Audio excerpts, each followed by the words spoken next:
పవన్ కళ్యాణ్ ని గెలిపించండి అని చిరంజీవి గారు స్టేట్మెంట్ ఇచ్చారా? ఎలా ఇస్తారు చిరంజీవి గారు ప్రజలంటే ఆయనకి లెక్కలేదు కదా, ప్రజలంటే ఆయనకి చాలా చీప్ ఒపీనియన్ కదా, వాళ్ళేం బిగుతారులేమని అని కదా. ఎందుకంటే ఆయన వెరీ గుడ్ బిజినెస్ మ్యాన్. సినిమాల్లో once upon a time #1 hero, ఎప్పటికీ టాప్ హీరో. ఇతను మనకి సేవ చేద్దామని చెప్పేసి ప్రజారాజ్యం పార్టీ పెట్టాడు. మీకు చెప్పక్కర్లా. ఆయనకి 18 ఎమ్మెల్యేలు వచ్చినాయి. ఎవడన్నా 18 ఎమ్మెల్యే సీట్లు వస్తే ఆ 18 మందిని తీసుకొని అసెంబ్లీలో కూర్చొని ఆంధ్రదేశంలో ఈ ప్రాబ్లమ్స్ ఉన్నాయి, సాల్వ్ చేయండి, ఈ కష్టాలు ఉన్నాయి, సాల్వ్ చేయండి అని ఎప్పుడైనా ఒక్కరోజు అన్నాడా? అది ఆయన ఆ 18 మందితో కూర్చొని ఉంటే ప్రజలంత గొప్పగా నమ్మేవాళ్ళు. ఇంతకంటే ఇంకా గొప్పగా చెప్తాం మీకు. భారతదేశంలో బీజేపీ పార్టీ పెట్టి వాళ్ళు దేశమంతా తిరిగారు. 2 ఎంపీలే అయినాయి. 2 ఒకటి ఆంధ్రప్రదేశ్లో ఉంది, తెలంగాణలో, ఒకటి ఇక్కడ యూపీలో ఉందనుకుంటా. 2 ఎంపీలు అయ్యారు. అరే ఇద్దరే ఇంత భారతదేశంలో 2 ఎంపీలు మన దగ్గర వచ్చినారా? మిగతా ఎప్పుడు రావాలి ఎందులే మనకని చెప్పి బీజేపీ పార్టీని మూసుకొని ఎవరి దారి ఇంటికి వెళ్ళిపోతే ఈ రోజు ప్రపంచంలో అత్యుత్తమైన శక్తి ఉన్న పార్టీ బీజేపీ అయ్యేది కాదు. ఎందుకు 2 ఎంపీలు ఉన్నా కానీ మళ్ళీ భారతదేశం మొత్తం తిరిగి అధికారంలోకి వచ్చింది? వాళ్ళలో ఉన్న సిన్సియారిటీ, వాజ్పేయిలో ఉన్న సిన్సియారిటీ, అద్వానీలో ఉన్న సిన్సియారిటీ, నిజాయితీ, దేశభక్తి, దేశం పట్ల ప్రేమ, ఈ మొత్తం ఏవి మనోడికి చిరంజీవికి లేవు. ఆత్మే పైసా డాష్ డాష్ డాష్. 18 కనీసం 5 ఏళ్ల పాటన్నా ఆడ కూర్చున్నాడా? ప్రతిపక్ష స్థానంలో కూర్చుంటే ఆయన కూడా నెక్స్ట్ మళ్ళీ వచ్చే కదా. అంటే ఇది బిజినెస్ అన్నమాట చిరంజీవి గారికి. సినిమా కూడా ఇంతే, డబ్బులు ఇస్తే చేద్దాం, ఈ పోతే వెళ్దాం. ఇక్కడంతే ప్రజలు మనకి ముఖ్యమంత్రి అయితే ఆ సీట్లో కూర్చుందాం, ఎంజాయ్ చేద్దాం, ఓట్లు అయిపోతే వెళ్ళిపోదాం. మనకెందుకు 5 ఏళ్ళు ఖాళీగా ఉంటాం? 5 ఏళ్ళు బోరు పద్దాక. ప్రతిపక్షాలు ఉంటే ఆ అధికార పక్షాలు ఉంటే ఆ లెక్క వేరు కదా అని ఏం చేశాడు? 18 మంది ఎమ్మెల్యేలు అమ్మేసుకున్నాడు. మీ దారి మీరు పొమ్మన్నారు. అంతకుముందు ఏమన్నాడు ఒకప్పుడు, ఏంటి చాలా పిచ్చి పిచ్చిగా మాట్లాడుతున్నారు చాలా మంది, మా 18 మంది ఎమ్మెల్యేలు అమ్ముడు పోవడానికి వాళ్ళు ఏమన్నా కోడి పిల్లలు కాదు, పులి పిల్లలు అన్న 2-3 నెలలు కూడా అలా ఎమ్మటి ఇచ్చిపారుగాడు.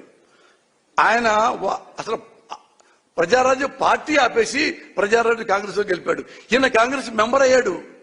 దానికి బహుమతిగా తులసిగా ఇచ్చారు, రాజ్యసభ ఇచ్చారు, సహాయ మంత్రి ఇచ్చాడు, అవన్నీ చేశాడు. మరి అక్కడన్నా ఉన్నాడా? ఆ టైం అయిపోయింది. రాజ్యసభ మళ్ళీ ఇస్తారో లేదో, సహాయ మంత్రి మళ్ళీ ఇస్తారో లేదో, ఇచ్చేట్లేదే, వద్దు, మళ్ళీ అక్కడి నుంచి కూడా చెప్పైపోయాడు. వద్దే, నాకు రాజకీయం వద్దయా, సినిమాలు చేసుకుంటున్నాడు. గుడ్, వెరీ గుడ్, తప్పలేదు. తన తప్పితే తెలుసుకున్నాడు. సినిమాల్లో బ్రహ్మాండం చేసుకోవచ్చు. మళ్ళీ దేనికి ఇప్పుడు మళ్ళా రాజకీయాల్లోకి? నాకు తెలియట్లేదు. ఏందా మీరు క్వశ్చన్ వేశారు, మీకేమైనా అర్థమవుతుందా చిరంజీవి గారి స్ట్రాటజీ? ఎవరన్నా అసలు జీవితంలో చిరంజీవి గారు ప్రజల దగ్గరికి వెళ్ళొచ్చా? ప్రజల గురించి మెన్షన్ చేయొచ్చా? మా తమ్ముడు ఓటేయండి, వాడు బాగా చేస్తాడు అంటే నువ్వు బాగా చేయవా? అందుకని నీకు వద్దా? మీ తమ్ముడు బాగా చేస్తాడా? అదనే చెప్పు. నేను వెనుపోటు పొడిచాను ప్రజలకి, ముఖ్యంగా కాపు సోదరులకి. ఎంతమంది కాపులు తెలుసా? నేను అక్కడే ఉన్నా ప్రజారాజ్యంలో. నాకు కూడా ఎమ్మెల్యే టికెట్ ఇచ్చారు కదా, ఎమ్మెల్యే టికెట్. అప్పుడు ఉద్యోగాలు మానేసి ఆయన దగ్గర ఉన్నారు.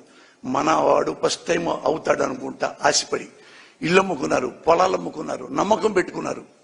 ఓడిపోయినా కూడా పెద్ద బాధపడలా, ఒకసారే కన్నీళ్లు పెట్టుకున్నారు. ఈయన వెన్నుపోటు పొడిచినందుకు, పార్టీ అమ్ముకున్నందుకు వాళ్ళు ఈ క్రైడ్ లైక్ ఎనీథింగ్.